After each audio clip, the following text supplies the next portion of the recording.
Good morning, good afternoon, and good evening from wherever you are watching our show from. This is City News TV show, of course, your number one online TV show. And today we are hosting someone from Ghetto. This is the first episode of my life in Ghetto, whereby we get to host people from those streets of Ghetto. Like for example, today we have someone from Kariobangi, and is going to explain to us how life is in Ghetto. Atatuambia mazee venye uko wana survive tactics za mtaa kule, vitu kama hizo. And before then, please, my fellow fans, I will request you to subscribe to our channel.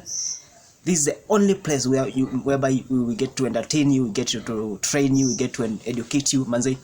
Before we continue, subscribe hapo, hit that subscribe button tuendelee kugrow as a family. Let now introduce my manze. Here is our host, is our guest today. We going to interact with him, atuambia venye life imekuwa kule, venye ame survive those kind of kule mtaa venye imempeleka huko, venye amepambana na life kule. Welcome to the show. Thank you. This maybe you can tell us your name. Yeah. Then we proceed from there. Okay, I'm Paul Ochien. Currently in Chuka University.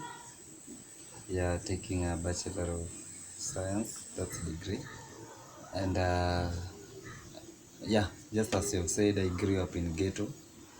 Yeah, just tulikuwa hapo karibu na Kariobangi kidogo. And yeah, a place called Kariadud. I know so many guys know it. Yeah. Okay. Sasa tukisikia Ghetto most of times chenye kujanga to our minds is that street life, your life rough. How is life in Ghetto, ama kuna kwanga aje kule Ghetto? Okay. Life isn't that easy, I can say, but you will conquer with me that many guys want to live the Ghetto life, but there are those guys wenye bado even hata wahame Ghetto, they will still come back because this is a place where they have grown. This is a place where they have learned some doctrine, some norms, some values that they cannot ignore from their lives, So wherever place they go, hata wakienda wapi, hata wakienda Karen, mtu amoke aende Karen, he will still come back to Ghetto. Unasikia? Yeah. What is that? Hiyo nini ya maana Ghetto ambayo maybe wase wanaweza kuwa inawavutia ukule. Okay. Kutukompea sisi na watoto wa Bombay, naweza sema there is a lot of interaction in Ghetto. There is a lot of life lessons that one can get from Ghetto. Unapata mtoto wa tajiri, like someone living in Karen, ajua hata jirani yake ni nani. Yes. Unaona? But in Ghetto, like it is the daily routine, and it is the daily activities that you must engage. That's why unapata Ghetto kuna mahali penye kunaitwa base. There watu wametulia tu. Yaani ni story, ngoma, jaba yako hapo, unaona. So like it's I can say it's an interaction zone, kind of. Again, you do find many Bombay children, like when I ukisema Bombay unamaanisha, unajua kuna mapolitics hapa waelewi Bombay unamaanisha. So when I call Bombay, I mean the rich guys, the rich kids. The rich kids do struggle a lot with interaction. You find that they go into social media, and all that they can interact with is porn. So, but in Ghetto, you find that this is a normal thing. Guys are easily interacting with girls. They have lived until it is no longer again about this is a girl, this is a boy. It is a family kind of thing. Those guys, they have built a bond that is beyond brotherhood, is beyond brethren. It's something that has united them. Yes. An extra mile. Yeah. What is that worst experience that you've ever encountered in when living in ghetto? My worst experience. Wow. That question is very difficult, but I think I have some. So tukiwa ghetto tulikuwa tukitoka class, like I was in class 8. Tulikuwa tukitoka class and tulikuwa tunaenda karibu na daraja, like a certain river. In ghetto tunaziita Roe. So tungeenda huko and then we just play there, you know, mingle with our classmates. Tungecheza ball because it was the order of the day. So there was this one day when we were just playing football, tunacheza tu ball, and then vijana wengine hapo wawili wakapita, you know, the ordinary, the odi huko ghetto tunaitanga odi. So these are guys wenye sijui ni waite thief because they are known to be gangs. Yeah. So they came, you know, walikuwa na bag. I think walikuwa wametoka kununua mira. So mimi ndo nilikuwa mbele ya jembe, ingeto isi mbele ya jembe. So nilikuwa mbele ya hiyo group yangu ya the classmates. And these guys walikuwa za, hey, tutole kitu kidogo, tupatie za bangi. Unaona? So mimi nikajua niko na mbogi yangu nyuma, nikasema bana mimi sikupatia za bangi. Unaona? So kuangalia hivi nyuma niko na mbogi yangu imekuwa still, like they are not moving, they are not acting, like nikashindwa nini, but juu sasa nilishaanza na that courage, singeza reduce. So niliendelea to that, you know what, there is nothing that I'm giving you guys. So niko na tu ameingiza mkono kwa bag, then suddenly kwa kichwa yangu, my friend, nilipigwa plice kwa kichwa. Plice? Ilikuwa plice kwa kichwa yenye sasa najaribu niangalie mbogi, hata mbogi kidogo hakuna. Mbogi imesimama, mbogi inaniwatch sasa. So I had to nikimbie kiasi, ndio sasa wanatan wewe. Sasa nikakimbia hadi kuwashinda. And sasa wenye walikuwa na pitu hapo baadaye walikuwa tu niaje mzee woza.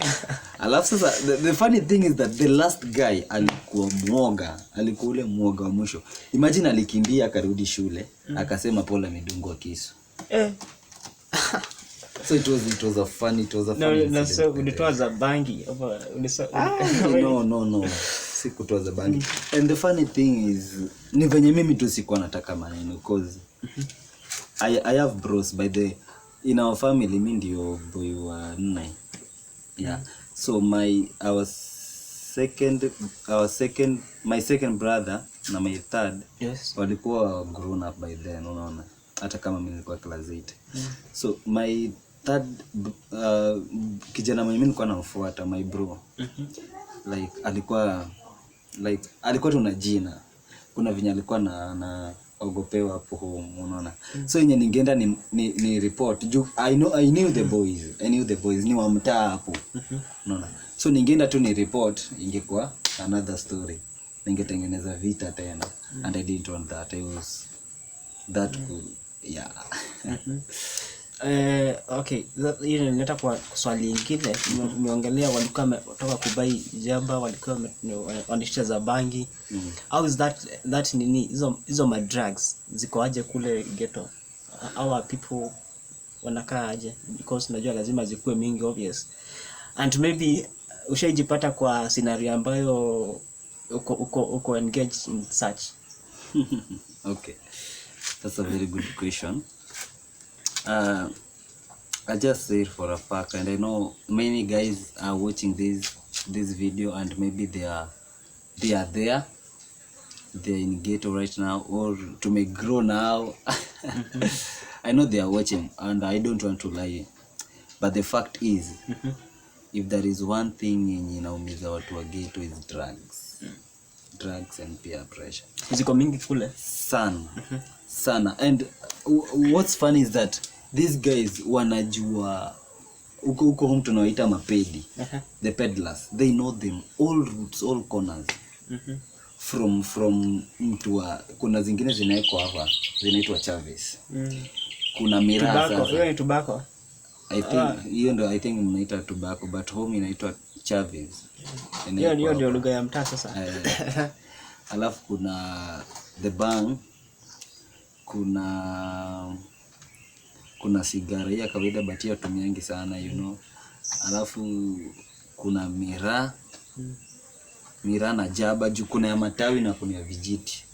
Mtaa ukibai vijiti, ai bana, wewe ni donga. Wewe ni donga. Oh, hiyo iko na do. Yeah, hii iko na do. Hiyo ndio miraa. Then kuna muguka. Yeah, I think sijangi kuzitofautisha, nasikia kuna muguka na miraa. So kuna moja ni vijiti na moja ni matawi. Yeah. But ukiwa na vijiti bana, wewe ni wewe hiyo siku kuna do. Kuna bangi, kuna cocaine pia. Lakini hizo ni watu wako na do pia. Kuna alcohol. Kuna changa but mjezo hazitumikangi na vijana sana. Hizo sasa ni older guys. Yeah.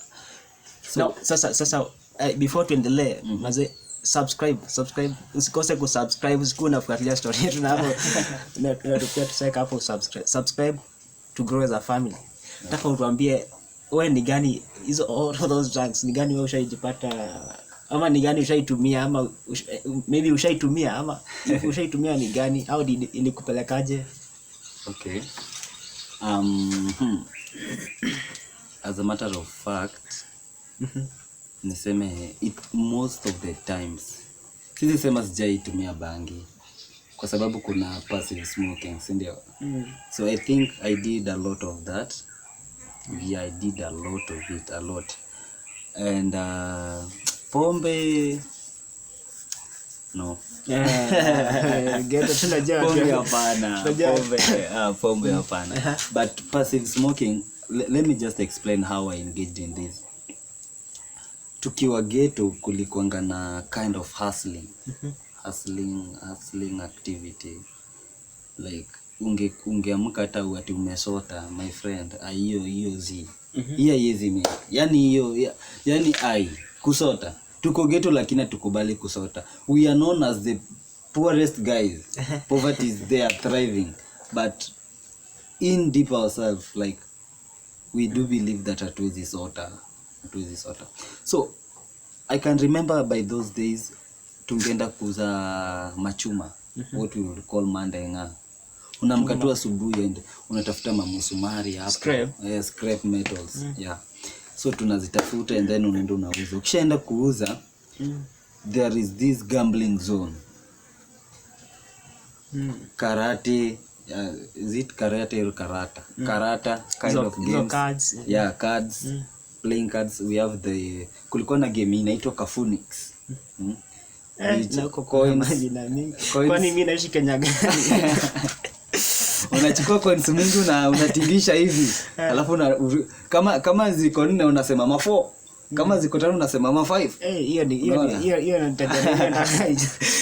Ma 6 and mtu anafunika. So those are the games. We have also Simbi. I don't know if unajua oceans hizi zinatumikanga na ladies kuweka kwa nywele ama waganga, most of the waganga tunamonga wakiweka kwa nywele zao. So hizo tunaitanga oceans. So wanachukuanga 4. Sisi tunajua venye tunacheza, like kuna venye zikishow up mtu amekula mwingine hajakula, unaona. So and kulikuwa na game gani nyingine? Yeah, I think those were the games. So kuna base ya kadi pale, Simbi, Kafunix hapa. So Kafunix ndio ilikuanga ya wale masafara kabisa. Unaona, wale coins bob those days bob zilikuwa zinafanya kazi. So hapo ndio walikuwa, then cards zilikuanga 10 mbao 55. Simbi nayo hata mtu anaweka hapo. It was just wow. But they are missing those days. Because ulikuwa unapiga gani hapo? Mimi nilikuwa napenda zote but unajua gambling iko na days zake. So ningeenda nijaribu Kafunix. Nikiona hapo ishiki naenda kadi. Nikiona kadi ishiki naenda, iko na days zake. Yeah, iko na days zake. Like yani it's all about luck. Unaweza kuumeamka leo na umeamka na mguu left bana. unaenda pale unakulwa tu, kazi ni kukulwa tu. So the funny thing is that, or the frustrating thing is that most of these guys, yes, walikuanga like wana abuse drugs, and wote walikuwa wanafunzi, imagine. Wote walikuwa wanafunzi, wengine hata walikuwa wamedrop out of school, out of school. And hapo ndo wangekuja na bangi zao, mtu ako na miraa na baada anavuta bangi. Unaona, and those things are very costly, my friend, let me tell you.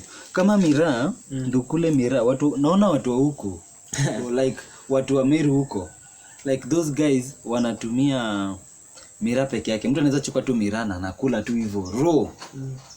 Awashazoea Meru nini? Meru ndio bana. No bwana, kwanza wacha niwaambie wenye wananiwatch huko Chuka University bana, hiyo kitata kwani ni tamu. I don't know, but what I believe or what I was being told by then is that kuna vitu wangeza tumia ku make the miraa ikuwe tamu, because ni kama watu wana chew card, so hiyo supu ndio inaingia ndani, unaona. Wana meza the supu, so ndio wafanyie miraa ikuwe tamu. Walikuwa natumia vitu kama afya, ama any soda, ama hata any drink tu. Alafu kuna but walikuwa wanapenda sana nini, afya. Alafu kuna patco, kuna ball gum, yani bubble gum. Kitambo walikuwa wanatumia Mr. Berry magomba.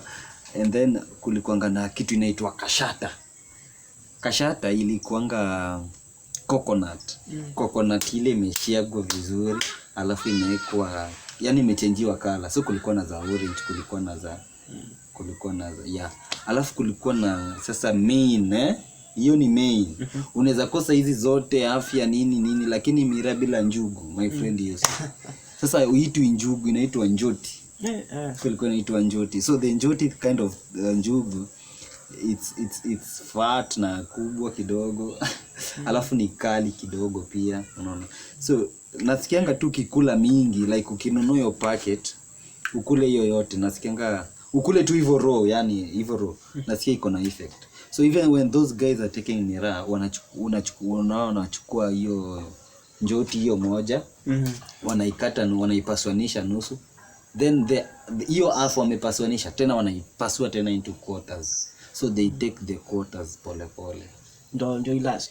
Yeah. So venye mimi nilikuanga affected is that, mjue nilikuanga in their midst.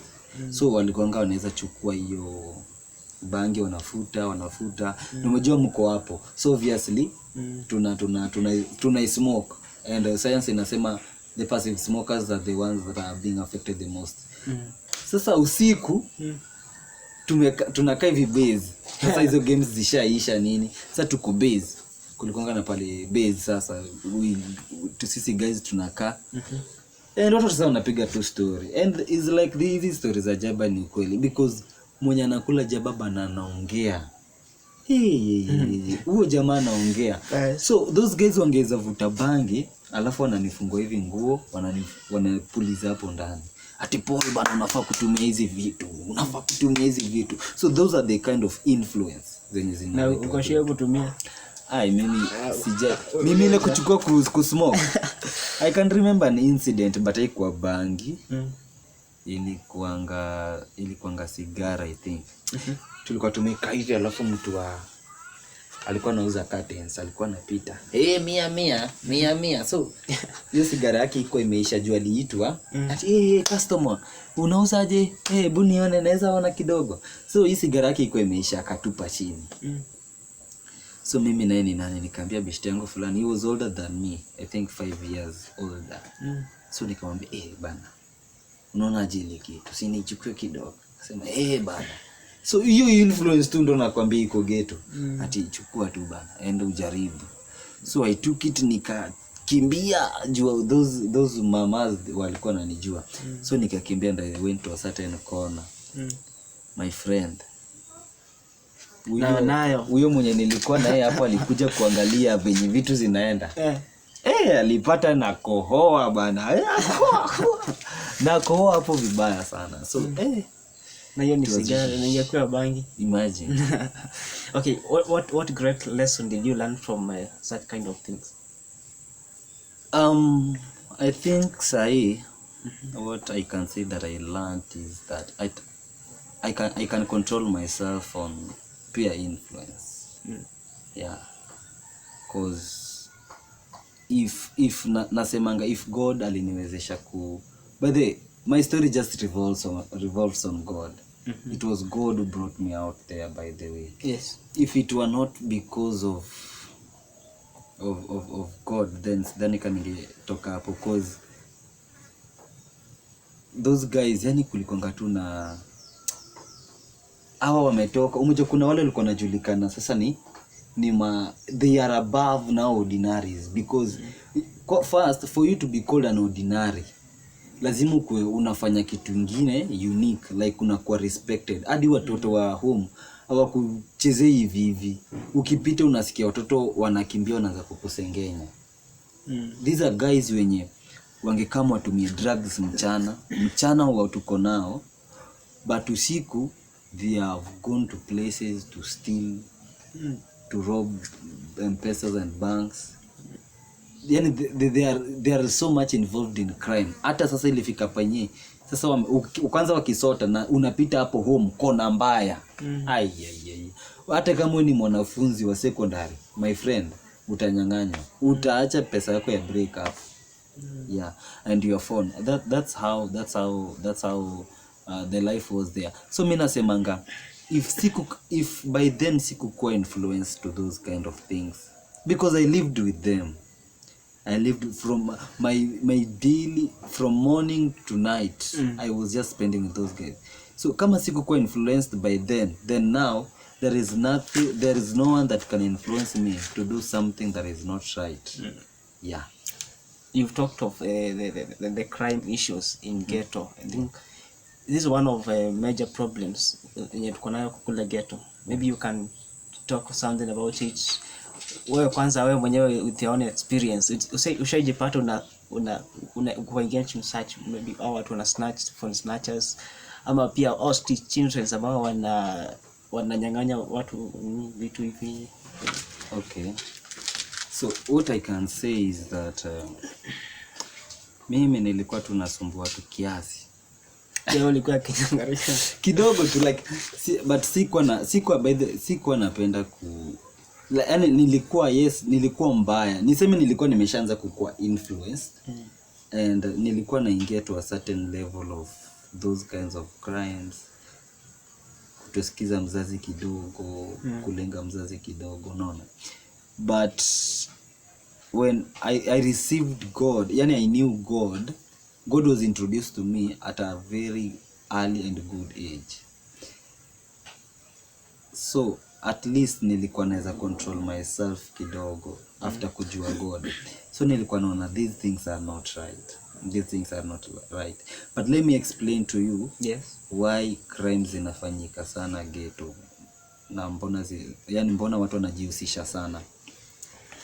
The thing is this, first naweza sema ni effects of drugs. Because utapata senye mtu ameshavuta hizi vitu ama amekunywa pombe. I could see with those guys when tulikuwa nao, wakisha kunywa hizi pombe and wanatoka penye walikuwa na kunywa. Mtu yote mwenye amepatana naye kwa barabara na kuna giza, my friend, wewe lazima tu utarudi nyumbani kama uko buga. Lazima tu utoe. Yeah. Na umejua they are not sober.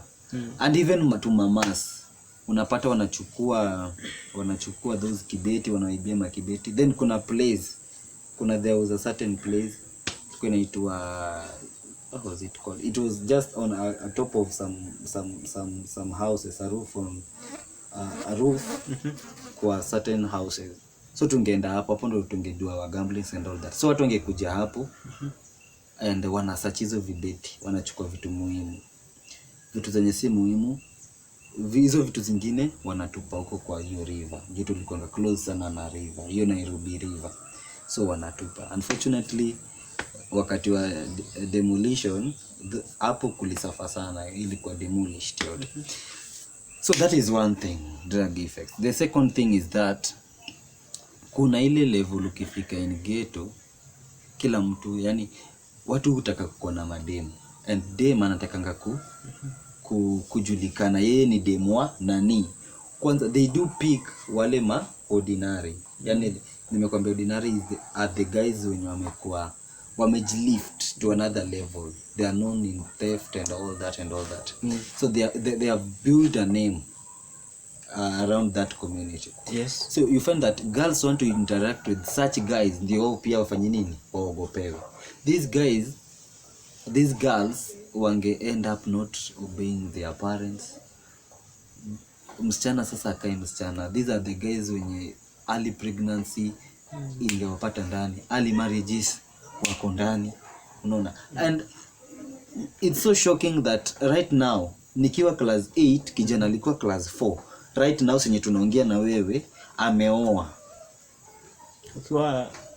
Nikiwa class 8 yeye alikuwa class 4.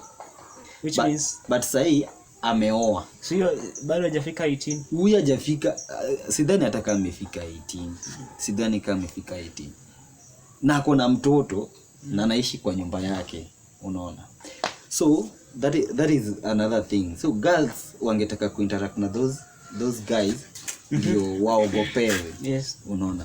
So ndio kijana fresh msichana, na ndio msichana azidi kukana na yeye, lazima engage into crime to provide for this lady. You get it? Another thing yenye nafanyanga watu waanze kuinini kwa crime, which is the greatest cause, is influence.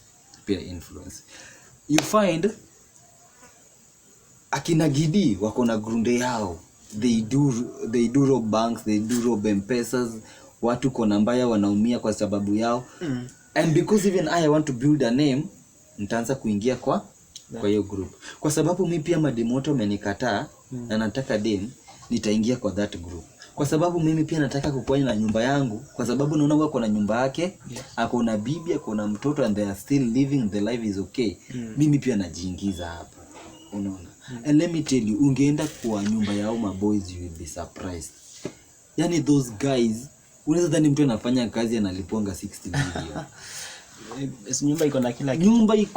Nyumba inaweza kuwa ya matope. Lakini ukiingia ndani, another heaven my friend, another heaven. So this is the things zenye zilikuwa zinafanya watu wafanye nini? Waingie into crime. Yes.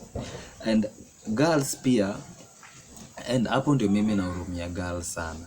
Because of the poverty in ghetto, the girls cannot afford the sanitary pads. So you find that they compromise with their bodies, just to at least acquire this one sanitary pad, to at least for the health purposes. Yes. Yeah. So that is another reason hata girls wanaingia into those things. There are things called raves, reggae. Najua umezisikia, si ndio? These one love kind of things. These 10 over 10 kind of things. Those guys, Friday ni weekend, and it's noted, it's in their calendars. They must go with their girls, they must go with their guys. And nikubanjuka, hiyo anguka nayo. By then it was Yes. It was just I don't know how to explain it, but ilikuanga the order of the weekend.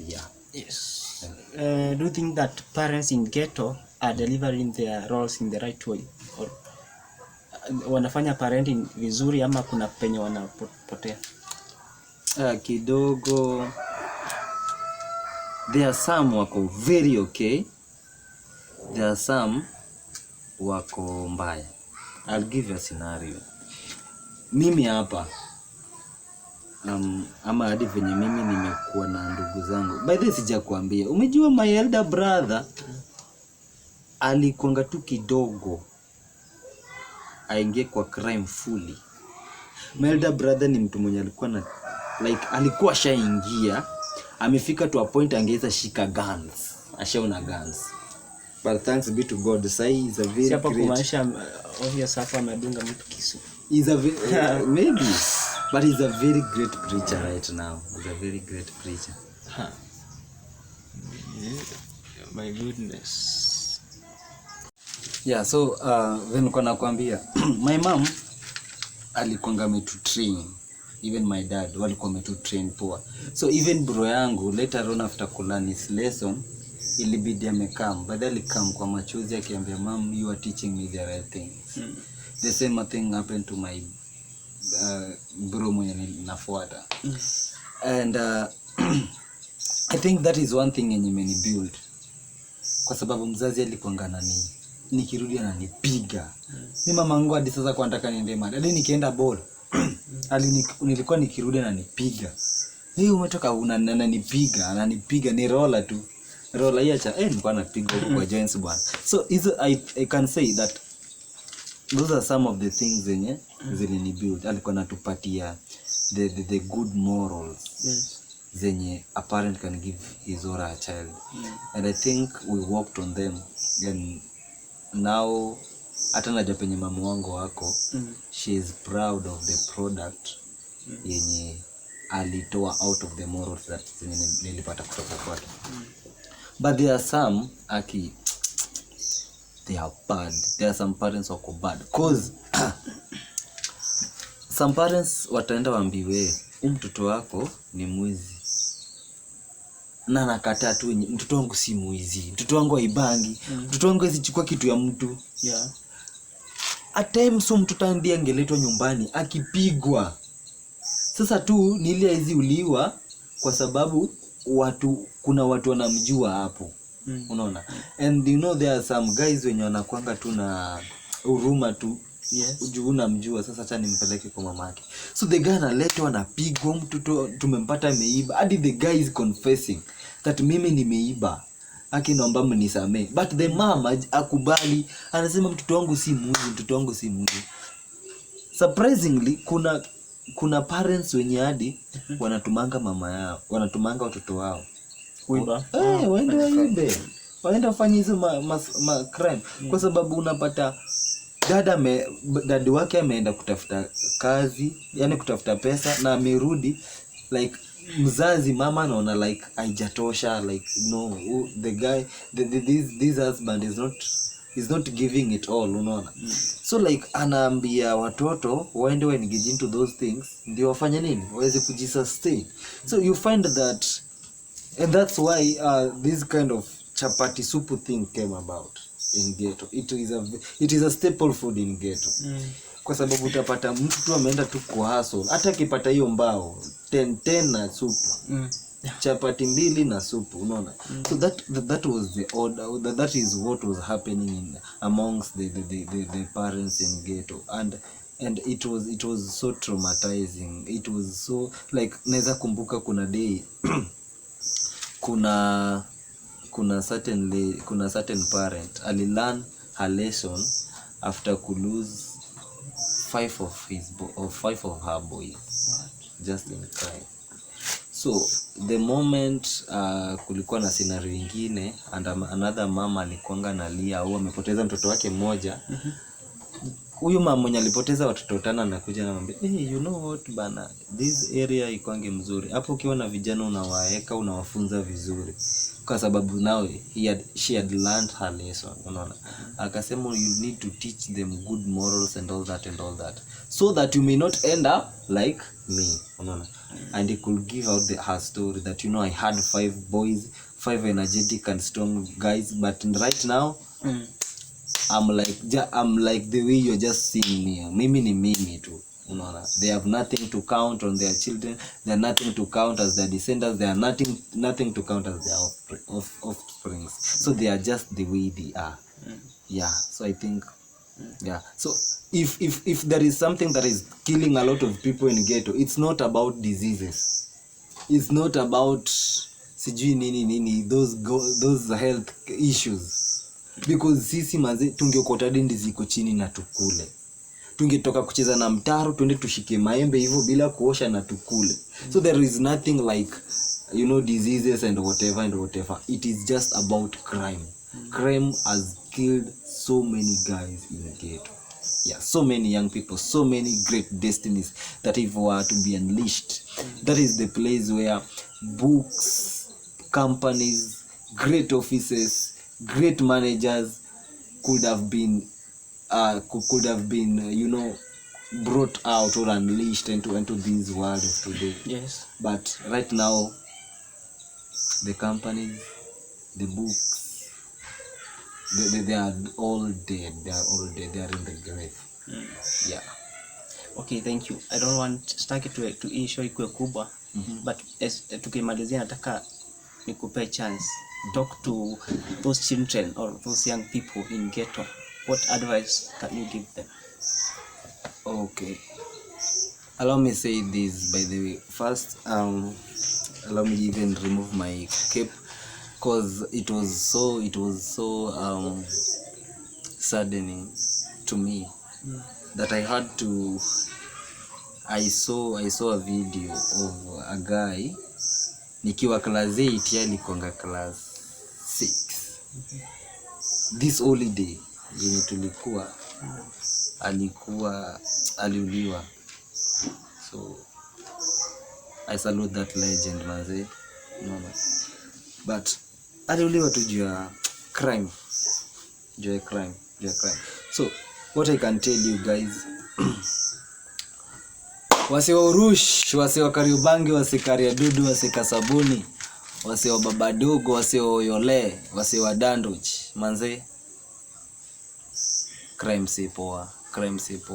Tumeona na tunasemanga kwa lugha yetu that ilikuwa kibahati mbaya, lakini in the real sense si kibahati mbaya.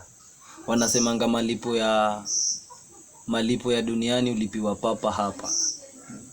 So let us just do good and to those parents, let us just do good to those elders wakiwa pale home. Mtu ametoka kazi yake, ametoka kupata kazi yake, ametoka kupata riziki yake, mbona sasa tumnyang'anye?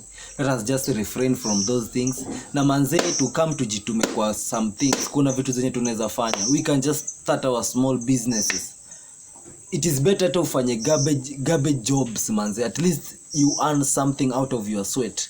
Najuanga maboy hapo home tunasema ngati hii ni jasho yetu pia, manze. Juu umekaa usiku yote kwa baridi unaongoja mtu mpige nyonglo. Lakini manze si kitu fine. In fact, hizo ni curses unajiletea. That's why you can't live long.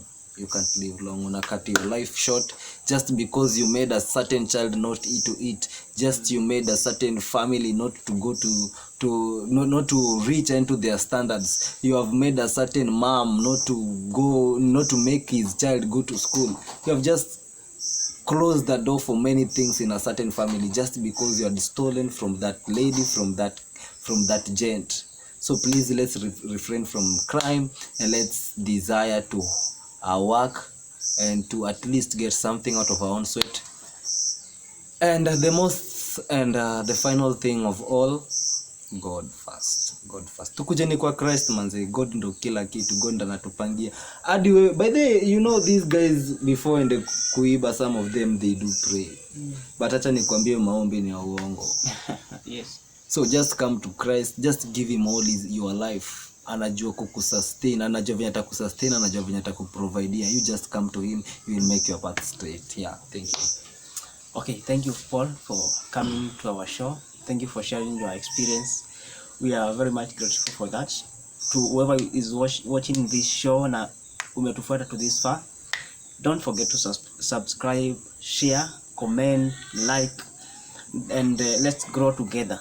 Till next time, bye.